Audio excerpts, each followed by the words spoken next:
شہر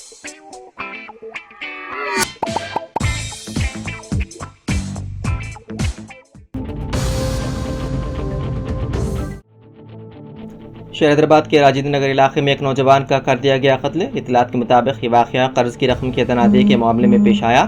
مقتول کی شناخت سائی کارتک کے طور پر کی گئی ہے۔ بتایا جاتا ہے کہ سائی کارتک نے اپنے دوست سدھارتھ ریڈی سے 8 لاکھ روپے قرض لیا تھا۔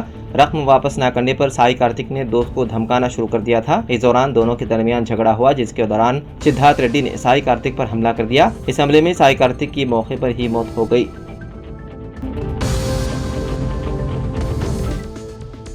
پنجاب کے ضلع مختصر صاحب کے لمبی حلقے میں واقع ایک پٹاخہ فیکٹری میں دیر رات ہولناک دھماکہ ہوا، جس کے نتیجے میں کم از کم 4 مزدور جاں بحق اور 27 افراد شدید زخمی ہو گئے۔ یہ واقعہ جمعرات اور جمعے کی درمیانی شب تقریباً 12:50 پر پیش آیا۔ دھماکہ اس قدر شدید تھا کہ فیکٹری کی 2 منزلہ عمارت مکمل طور پر منہدم ہو گئی اور کئی مزدور ملبے تلے دب گئے۔ حادثہ سنگھے والا فتوا والا کے کھیتوں میں واقع فیکٹری میں پیش آیا، جو مقامی شخص ترسیم سنگھ کی ملکیت ہے۔ اطلاعات کے مطابق فیکٹری میں پٹاخے بنانے کا کام اتر پردیش کے ہاتھرس کے رہائشی ٹھیکیدار راج کمار کی نگرانی میں کیا جا رہا تھا، جو دھماکے کے بعد سے فرار ہے۔ فیکٹری میں 2 شفٹوں میں تقریباً 40 مزدور کام کرتے تھے، جن میں بڑی تعداد اتر پردیش اور بہار سے تعلق رکھنے والے مہاجر مزدوروں کی تھی۔ کثیر تعداد میں مزدور اپنے خاندانوں کے ساتھ یہیں مقیم تھے۔ حادثے کے وقت کئی مزدور فیکٹری کے اندر موجود تھے، جبکہ کچھ باہر سو رہے تھے۔ دھماکے کی آواز کئی کلومیٹر دور تک سنائی دی گئی، جس سے علاقے میں خوف و ہراس پھیل گیا۔ بتایا گیا ہے کہ اس دھماکے میں تقریباً 4 لوگوں کی موت ہو گئی ہے، جبکہ 27 دیگر زخمی بتائے گئے ہیں، جن میں سے کئی کی حالت تشویشناک ہے۔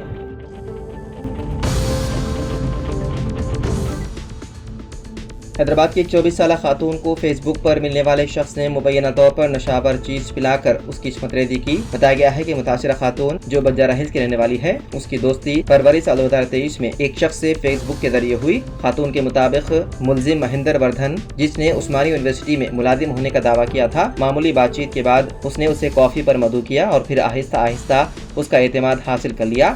اسی سال 15 اگست کو اس نے اسے کھانے کی دعوت کے بہانے اپنے گھر لے گیا۔ دوستانہ ملاقات کے طور پر شروع ہونے والی اس بات چیت اس وقت خوفناک ہو گئی جب مذکورہ شخص نے خاتون کو اسپائک ڈرنک کی پیشکش کی۔ اس کے ہوش کھونے کے بعد اس نے اس کے ساتھ جنسی زیادتی کی اور پورا عمل ریکارڈ کر لیا۔ بیدار ہونے پر متاثرہ کو ویڈیو دکھائی اور 20 لاکھ روپے کا مطالبہ کیا۔ مطلوبہ رقم ادا نہ کرنے کے باوجود وہ اسے ہراساں کرنے لگا اور اس نے 1 کروڑ روپے کا اضافی مطالبہ کیا۔ سماجی بدنامی کے خوف سے اور اپنے حد سے زیادہ مطالبات کو پورا کرنے میں ناکام خاتون نے آخرکار حیدرآباد پولیس سے رجوع کیا۔ پولیس نے اس سلسلے میں مقدمہ درج کرتے ہوئے مصروف تحقیقات ہے۔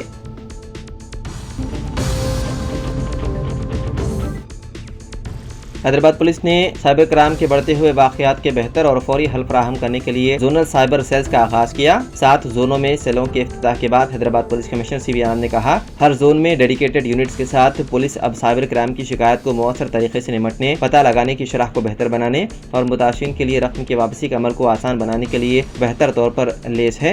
زونل سائبر سیلز کے عملے کے لیے کل 61 پولیس اہلکاروں کو نامزد کیا گیا ہے۔ ان اہلکاروں کو احتیاط سے منتخب کیا گیا اور انہیں سائبر کرائم کی تحقیقات کے منفرد چیلنجوں سے نمٹنے کے لیے تربیت دی گئی ہے۔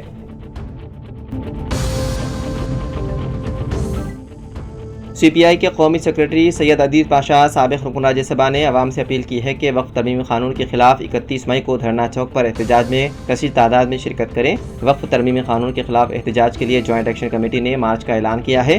عزیز پاشا نے کہا کہ ملک بھر میں سیکولر و جمہوری طاقتیں وقف ترمیمی قانون کی مخالفت کر رہی ہے، جو دستور اور قانون کی خلاف ورزی کے ذریعے وعدے کیا گیا ہے۔ سپریم کورٹ نے وقف بائی یوزر اور وقف بورڈ میں غیر مسلم ارکان کے تقرر جیسے امور پر حکم التوا جاری کیا، جو ایک مستحسن اقدام ہے۔ مسلمانوں کے جذبات و احساسات کی پرواہ کیے بغیر مرکزی حکومت وقف ترمیمی قانون پر عمل کا منصوبہ رکھتی ہے۔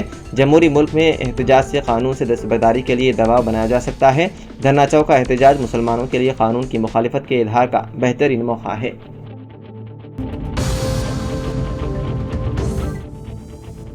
محکمہ موسمیات نے مانسون کے آغاز کے پیش نظر عوام کو احتیاطی تدابیر کے لیے ایڈوائزری جاری کی ہے۔ محکمہ موسمیات نے ریاست بھر میں آئندہ 2 دن میں موسلادھار بارش کی پیش قیاسی کی ہے۔